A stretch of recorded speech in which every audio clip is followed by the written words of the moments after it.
Hey guys, wanted to go ahead and I wanted to do a re-review of the Truthear Hexa. If you guys know my channel, I have not been very fond of the Truthear Hexa. I actually really hated these. But there's a new development, and after this change, this makes the Hexa, in my opinion, like, I get it.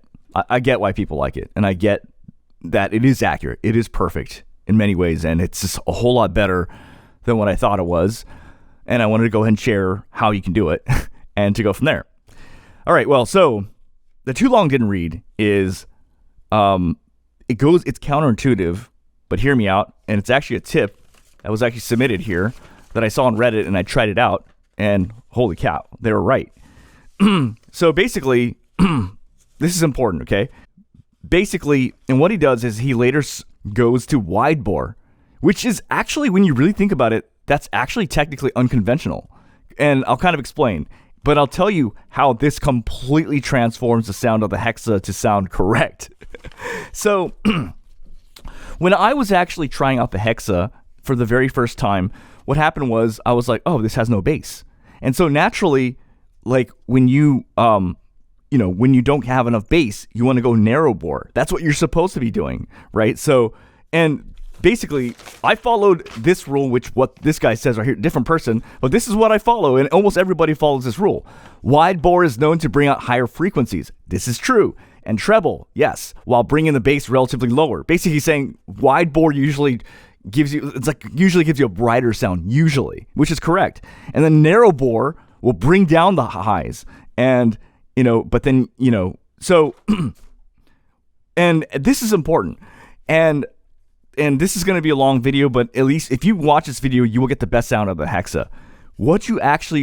My complaints about the Hexa was that it didn't have enough bass. And so my reaction and thought was, I want to switch to narrow bore because it's not enough bass. And usually, almost every single time, that's what you're supposed to be doing. But with the Hexa, you don't want to do that. What you actually want to do with the Hexa, which is very unconventional, you do not want to use narrow bore. What you do want to use instead is wide bore, because for some reason, and I don't know why it is, you actually get more bass with wide bore, but it doesn't negatively affect the voices. It'll all sound correct. Because what happened was, when I would use narrow bore, yes, you do get more bass. You do get more bass with this. But what this does is this negatively affects the vocals, and that's why everything always sounded so off to me. But what you do, and this is what's unconventional, when you use wide bore, specifically with the Hexa, while it's going in your ear, it's giving you the seal. And that's actually giving you more bass. All right. But at the same time, the vocals are going to be all clear. And I didn't know that. And I want to mention another reason why this is counterintuitive, and which it sounds so weird. See, I reviewed the Truthear Pure, which is like kind of a warmer version of this. And I used the Tang Sankai ear tips on this to brighten it. So my rationale is, if this brightens it, how can whatever brightens this be used to add bass to this? That doesn't make sense. But apparently that's what you have to do. So now I do want to make one small important distinction. With the Truthear Pure, I used the Tang Sankai balanced, and this makes it sound a hell of a lot better. But what you want to do actually with the Truthear Hexa, you want to use the wide bore. I know that sounds unconventional. It did to me. But once you do that, my entire review changes. The too long didn't read. I'm going to go over all these songs one by one. Basically, every song is on point. Everything is accurate. Everything is perfect. It's like perfect. But let's go over it, okay? So first song I test is BB, Weekend. The first 3 seconds. This is my compass. This is my map. Because basically the bass in that song goes boom, boom, boom. And it's my way of knowing right off the bat, like, oh shit, like, where are we on bass? So sure enough, the bass is correct.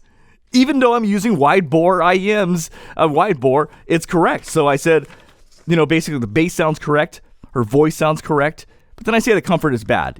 So the end point of the Hexa is actually kind of poking into my ear. Because I have like smaller ears. But basically, for bass and female vocals, it's a pass. Okay. Next, I want to check out sub bass, right? So it's a song Wolf Tila, All Tintin. And so what I said was, her voice sounds accurate and exactly like her. And then, but I say the sub bass is lighter and not strong. And I say it's still present, but it's kind of faint. But I'm not going to change my ear tips because that's what got me into trouble last time, right? So in this case, I'm still keeping it on. In other words, this is probably, the sub bass is not as good as I'd like it, but I'm not going to change the ear tips. I'm going to keep rolling with it because I'm afraid that if I change ear tips, it's going to negatively affect everything else, right? So now, but just to make sure, I go ahead and test another thing. Sub bass 2, test 2.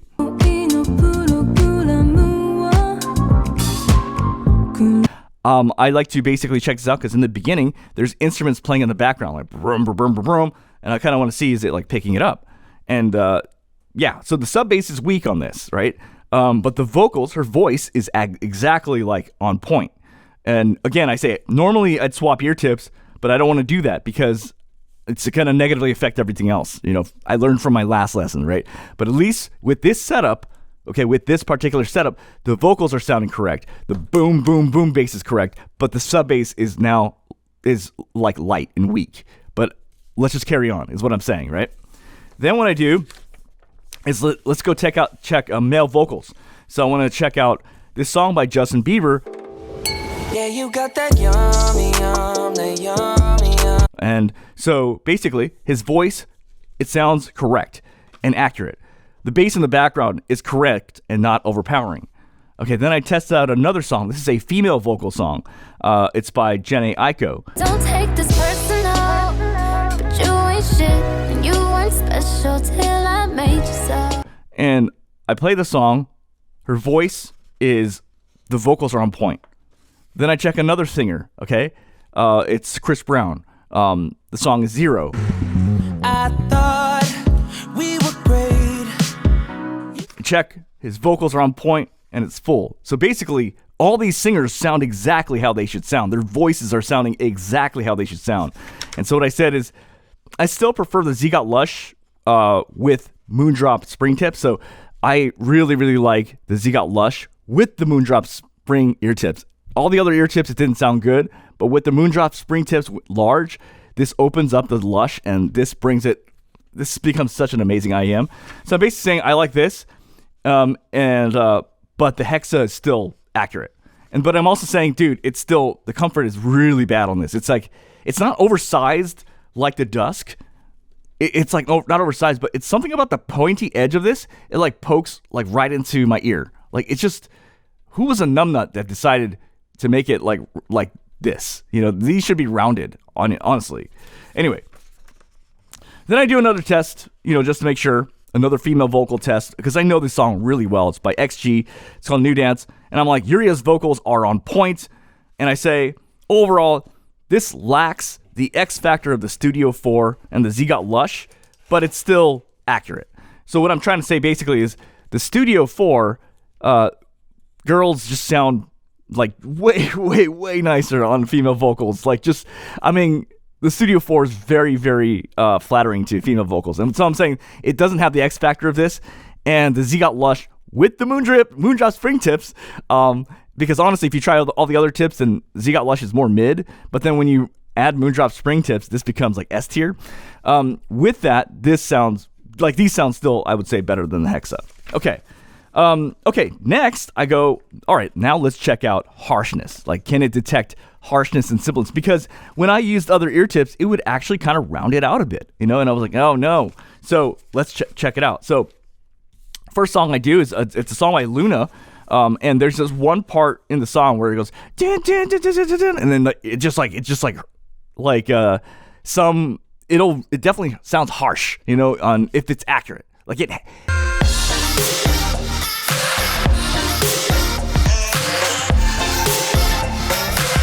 In other words, what I'm trying to say is it should sound harsh because that part is harsh. And sure enough, when I played it, I said, oof, very harsh in the ears. So it passes. Then I go, okay, let's do the Mariah Carey sibilance test because it failed last time, as in it didn't detect it last time. So I play the Mariah Carey track. Gotta go somewhere, so can we make this quick? Yeah. Thanks.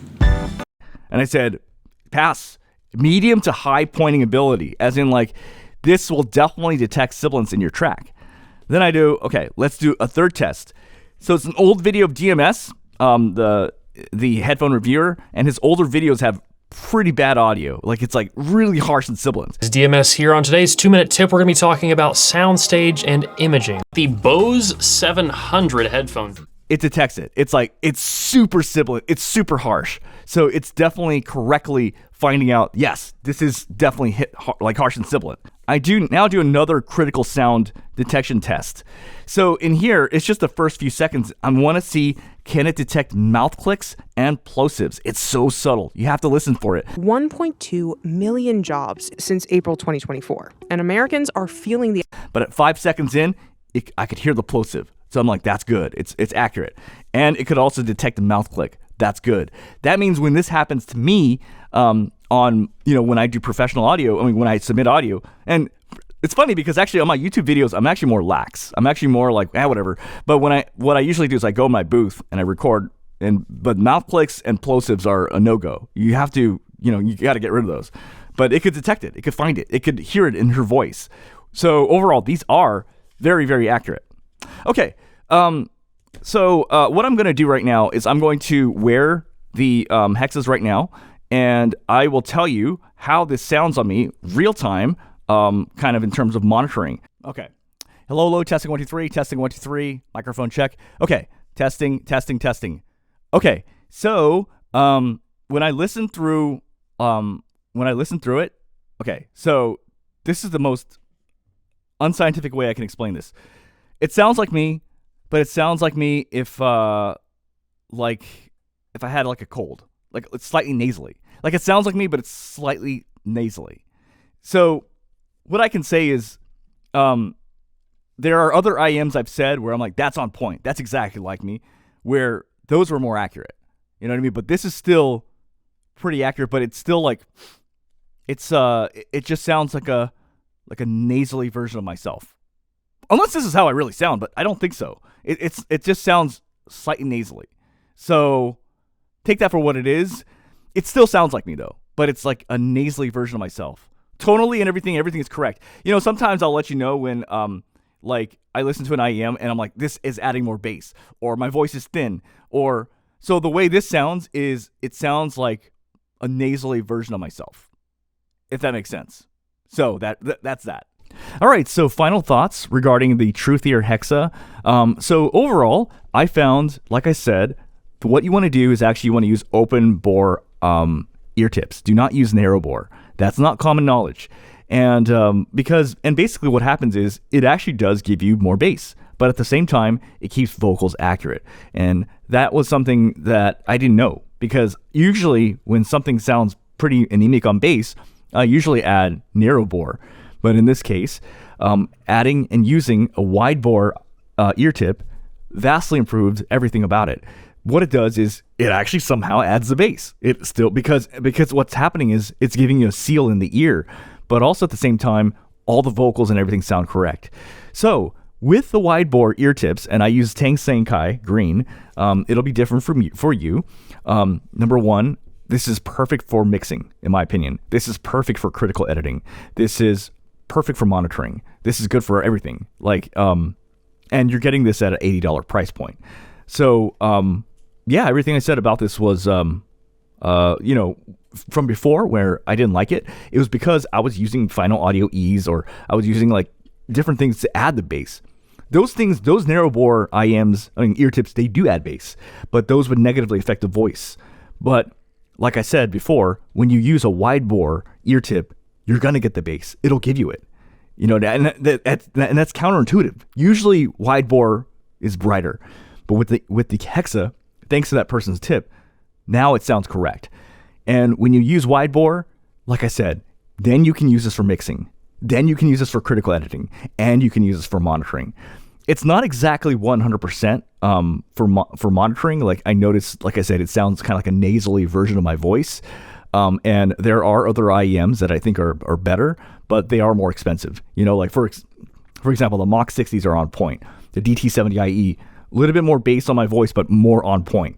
The Shure SC 846, which I reviewed not too long ago, those sound just like me, but a little bit warmer, but more closer to my voice. The Tantrum Origin is a little bit more closer, whereas these kind of have a nasal tone to my voice. So, that's my overall thoughts. Again, great for mixing, great for critical editing, great for monitoring. Excellent. With the wide bore ear tips.